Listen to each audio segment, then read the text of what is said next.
But as a king, my main chair, ye tea for near chef for an area. And the mere room be or transfer, na me the updates no do to me at the aba. So baby bia will be ano, no you assume the coso team biano, ya the home seminal eba. My main shall send free Liverpool Bobo Kunim. At the time our club, ebefa Liverpool Bobo Kuno.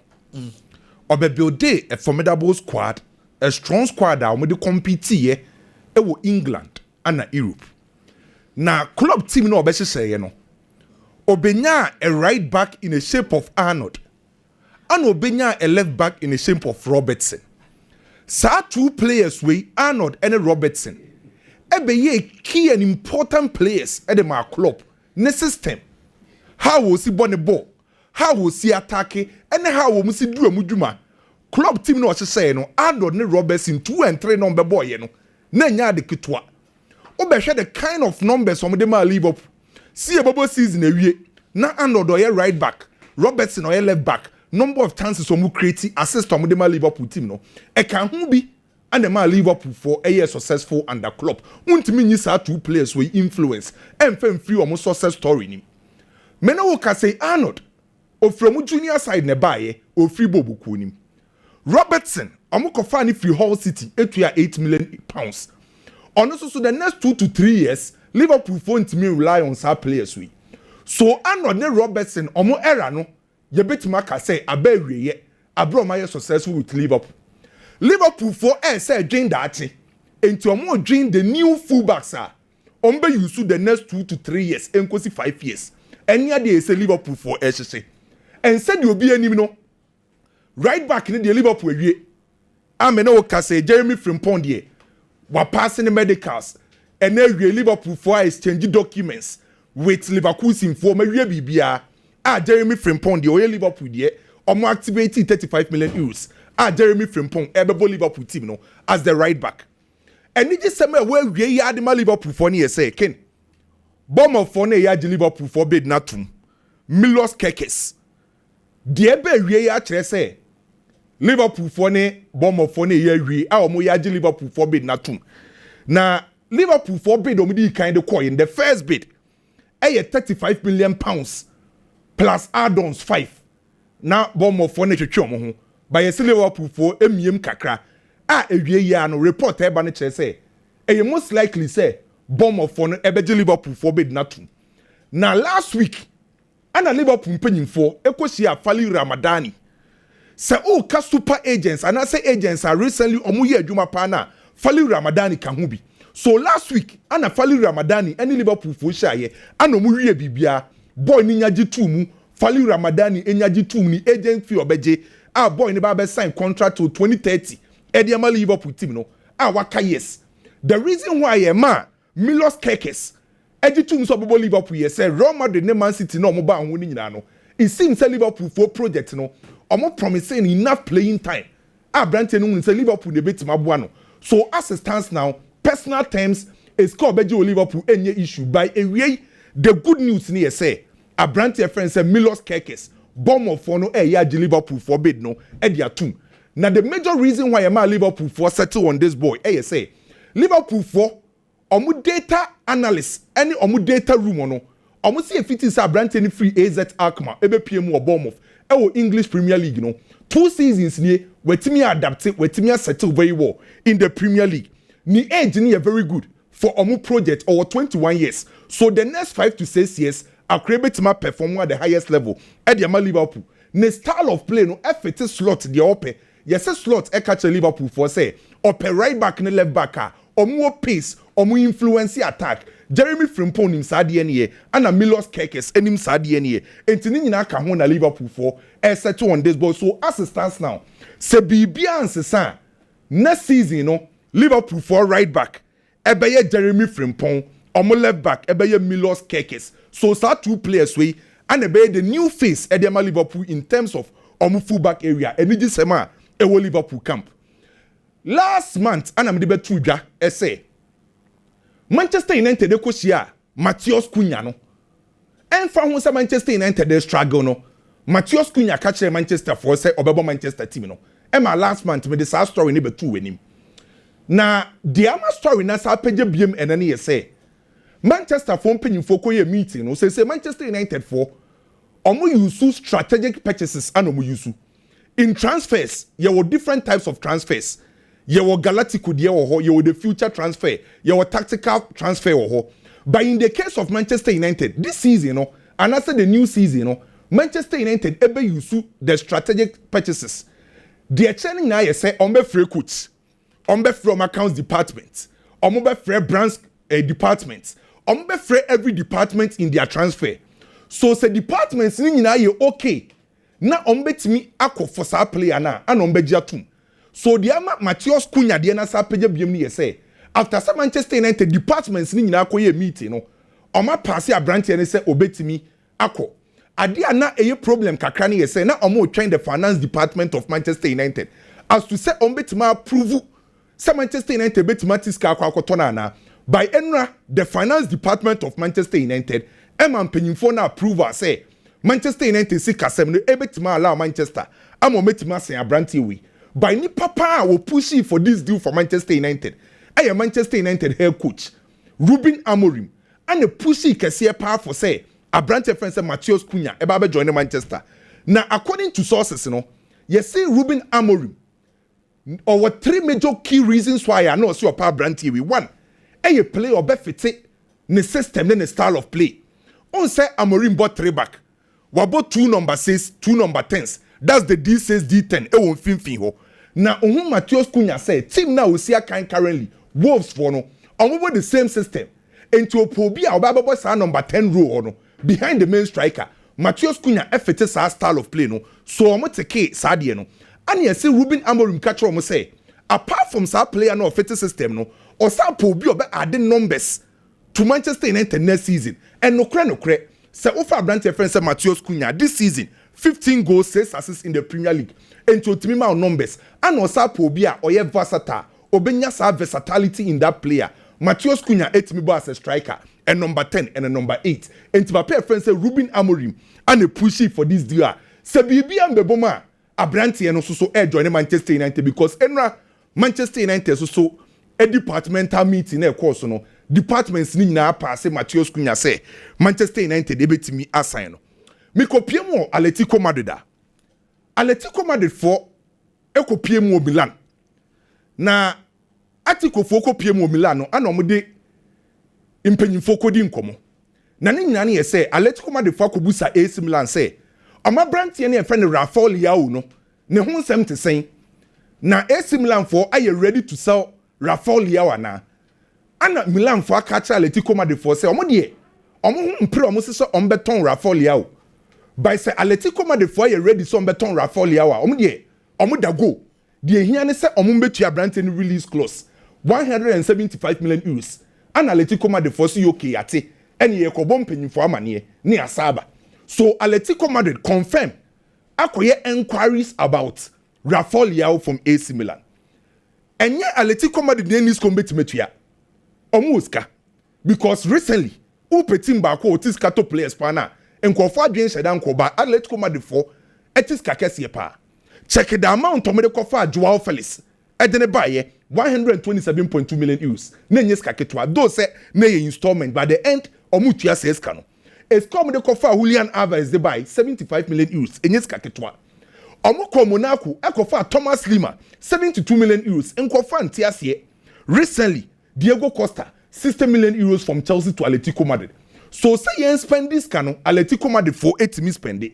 By Kane, Rafael Leao to Atletico Madrid. Now Diego Simeone ne ye coach a etwetwe so kakra because one, Diego Simeone about 2 formation. Either so about 4-4-2. 4-4-2 no. E be den for Rafael Leao. 3 back and Ansenio Bon. I just say Rafael Leao wing back e be den. So say Diego Simeone ne wo ho dia. Na Atletico Madrid for Rafael Leao no etwetwe so because Rafael Leao perform very well under 4-3-3. Our mu use a right press system no operating from the left side. So Atletico Madrid for catch AC Milan for say omo ko no masaba. Na ken story bi amate na wia we no. Menim biama story we mempese meka senye no kre no.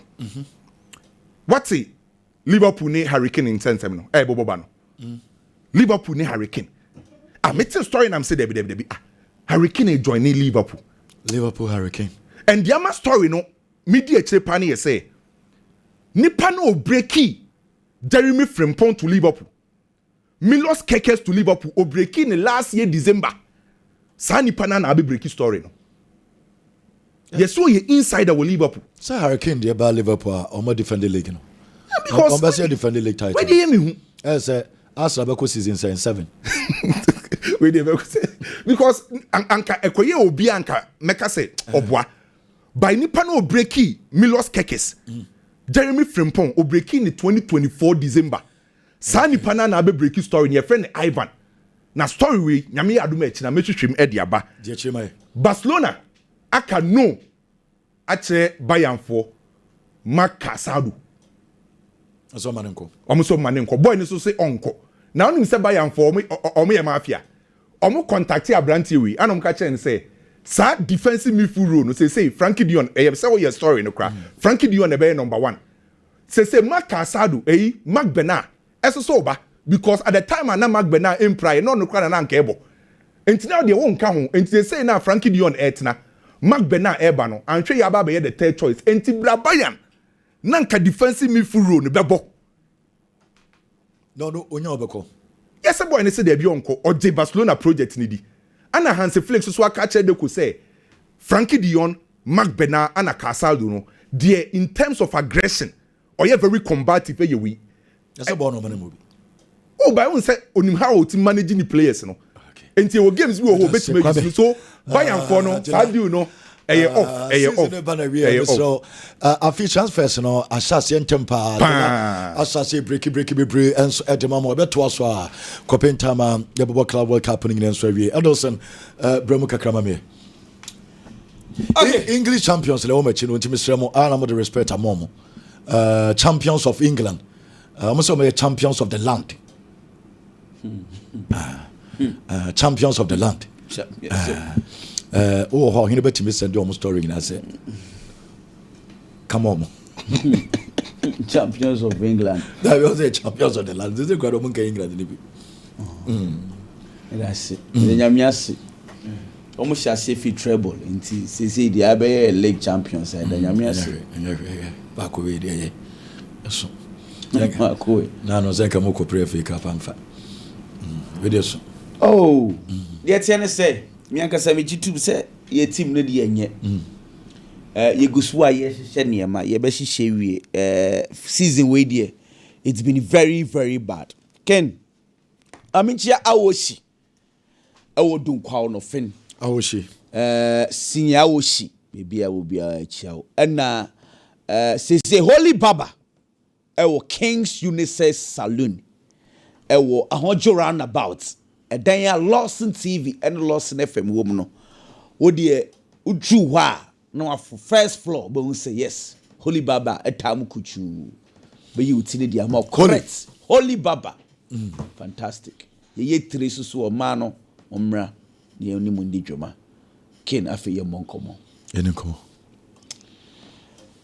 okay transfers in seven no de tie ne say Barcelona nkwada no say minim so what we like Bibia it would be difficult to convince them all. In any case say individual be cry on Barcelona no I will never advise him to go to Bayern Munich.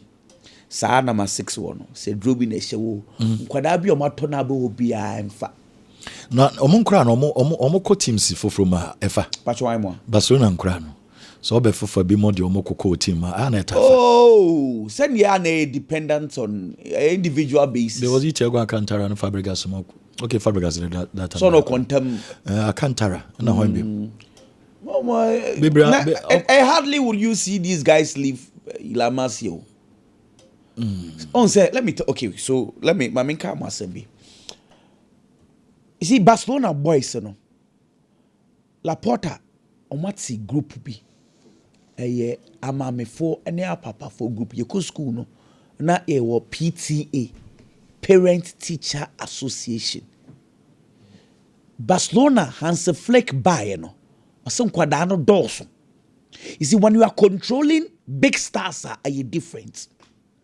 Who controlling kwada is different. Now, they were finding ways of meeting young first are controlling kwadano. One of the ideas they say, and they should form association outside the footballers. And now what Barcelona can? Barcelona say in our normal football and as a Ghana a balance like a PTA, no. Barcelona war parents association who coaches need deals directly with the parents. Nkwadane papa ne omo maame nom. Omo your group they are very close to the team. Coach dealing direct with them. Able a place where you stubborn. They go directly to the parents. I mean, the reason why this is important. Some of Barcelona games now even in the Champions League, omu tu kwaya umu say ebi a place mienu miensa and 9 omo maame no ma papa no di echire. Sa group no. Say omo appoint say Pedri papa na say omo be appoint no Fernando Gonzalez no wada go pay. Mami ka some chill. Mami Samsung mamu reminder bi. One say and no wa be video bi anope be video bi say Pedri time Barcelona for AJ trophy ni wie no. Na Pedri bo penalty na ni papa che no. Omo ye bi wo Euros no mu. Ya ritual omo ye nti say no se trophy bi aba Pedri e bobo na ni papa che no. Ni papa was a goalkeeper. No what I say it's say ni papa Pedri papa and I in charge of some parent group no. Me ba chon ti ase wo. It say if it's a nekwe, this is what Barcelona intends to do. Nkwada ni nyina no. Barcelona control omo via their parents. It will be a very difficult situation. Miss Akwada bi beka say me kwa Barcelona beka say yam peni Akwada ne beko. Say unlike clubs Libya stars say stars there normally what they do is that they control them via their girlfriends or their wives. And until I'm maybe England for better wax. But some young kwada to say Barcelona La Masia don't do one yes so na La Masia fool. Don't do one majority of them here La Masia guys that they will use their parents to control them. I think say any bad. But they will be difficult for them to move. Ken, I mean come in some. A Ballon d'Or no officially dates about bonting. Now last year, ye Ballon d'Or no October. Okay, this year, ye be in September. Nature say 1 month earlier. Now, I don't know what you think about whether the date is going to play a role or not. Now, dates, no, the money is important, no say. Recency bias plays major role in data ye bebo and as ye be sa event no. Kinti emiye. Ubetimi abobo pa during the season. But say ye beto aba. Na sa 1 month before about no. Sa wo san. One ready ya. Vote no. Ebeye based on who is performing within that period, you know. Enter Brony say recency bias. So it plays major role. Now, say you better abano and I say be events in September.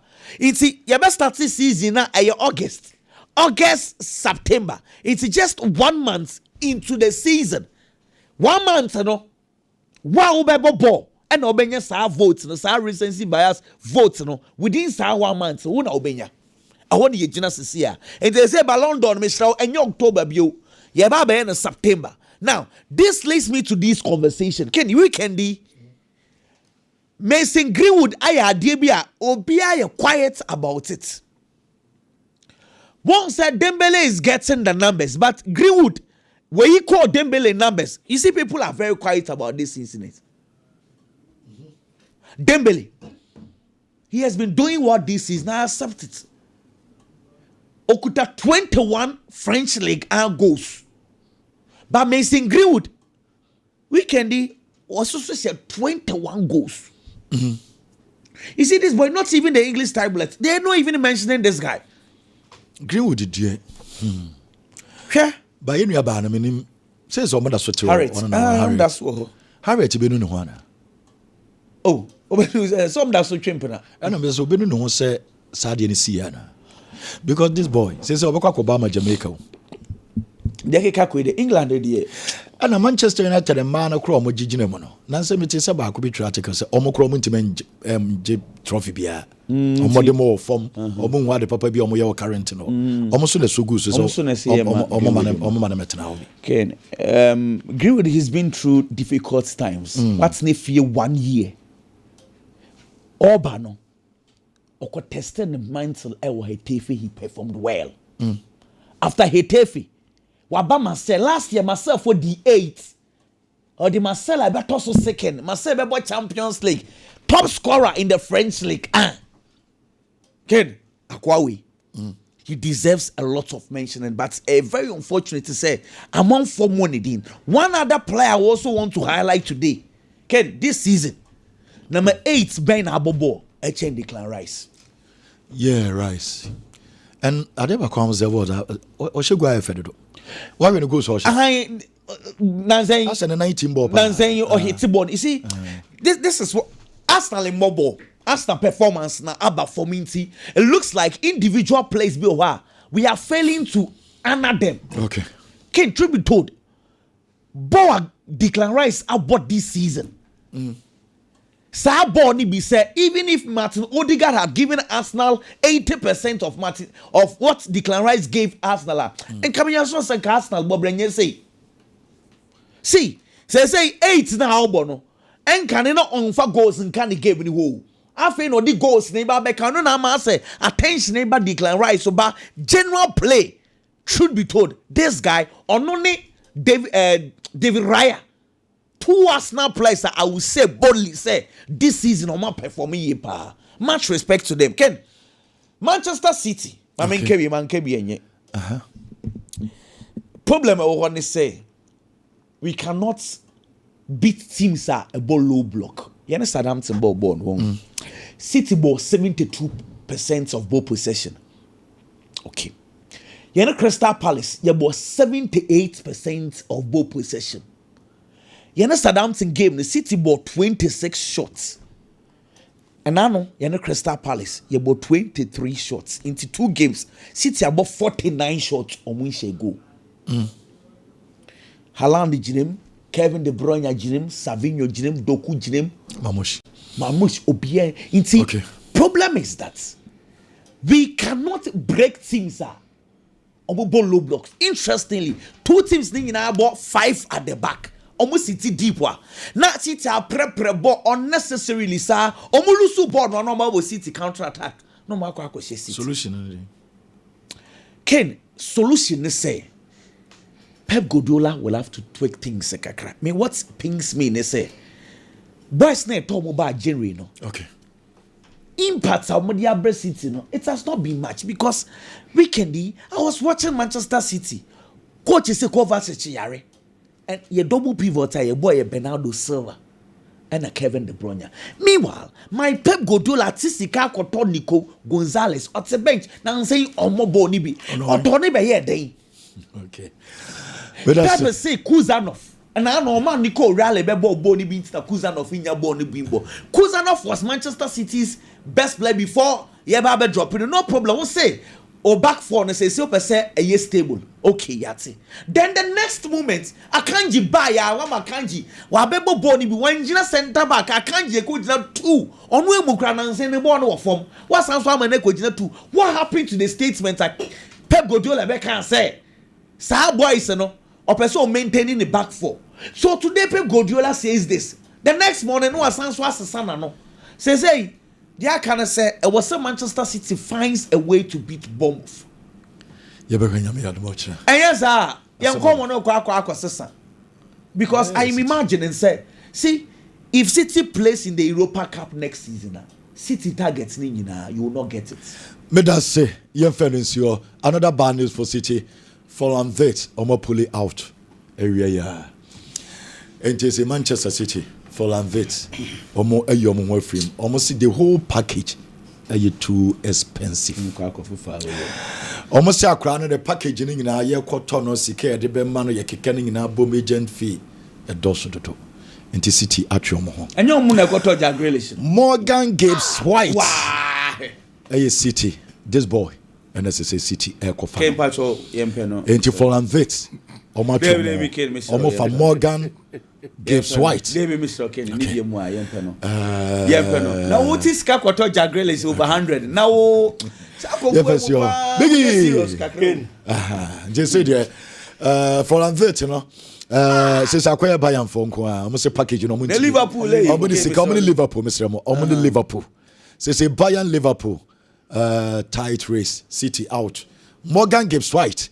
A very good player. Mr. Need you more. Yempeno. Go for a job Rodrigo Mungina Quay. Say Morgan. Go for your brain is okay. Yango. Biggie. Yena nyamiase yena loss na tifo nyina said o mjibre no mutie show do kinam mama shase yemfam free baby a oni kwaku di wie na Manchester City na kwaku ka say City share teams on mobile low block at Manchester City bre. It has been a long standing problem for teams that are mobile possessive football. The best way to get results from them is to defend and defend very well. And to be kaya in the days say Pep Guardiola Barcelona Asia Manchester United or share Manchester United with ease because that's Alex Ferguson in Nima di Conti as to coach Yakola Ketwawi no ni koko defend it no Jaima Pep Guardiola bobo. He felt Pep Guardiola trying coaching he's too young. Ebe we ask na Barca nyani way through no share Manchester United said your pair but obeshia Jose Mourinho Chelsea Ebebo game ni be we no mu complaining say Chelsea a pack bus and our ball na nyefe and a whole lot but ye be we no manya results now omu hia no mo de call. And the teams no more possessive football like the Pep Guardiola type, the Barcelona type. At the team no more pa total defense. And I'll bet media show now the results. And Oliver Glasner being an experienced manager, and him sad you know, it will quite be fast on over Manchester City. Now the results. And you're quite unfortunate. So City about this beautiful football, or about good football, or about possessing what dictated the pace of the game. But we ask you know, my Manchester City and results, not team no defending and results. But then again, you ask yourself, say, is this the first time at ABC our football? It happens. Maybe in the Champions League, Barcelona and Celtic. Barcelona bought as much as 89% of possession. Emma Celtic bought just 11. We are saying Sabena Victor Wanyama more Celtic. We are saying no match Barcelona 2-1. Now a far the end of the call. So at certain stages, you deploy a tactics or a system to get the needed results. And I know Oliver Glasner, I am happy for him personally. A man at the point now there was so much pressure on him. Sir Crystal Palace kwambo be person mu beja ne kwan because omo feel say dey nti omo de ne bae no ontimi nya say adwuma ne mfa momo after winning the Europa Cup with Eintracht Frankfurt ni akwa forward as a manager enya results we na ye but he has transformed the Crystal Palace team and a certain other players individually e wo team ni mu a omo bobo no the man ma results eba so kudos to him getting Crystal Palace their first ever major trophy since the club. I think that is something good for a manager. It is Oliver Glasner, and kudos to them. They have done very well. Ken, Mati coaches bebe on a free club mu. Now I'm saying I go back to the club. Na niema nkonka infama omo. And a lot of the time, so you see a coach be person or go back to team of free mu. And I see you see a team be a pamu coach. But a person or say go fane ba. Na man for bisa questions. The second coming the be ye, and I say enye ye.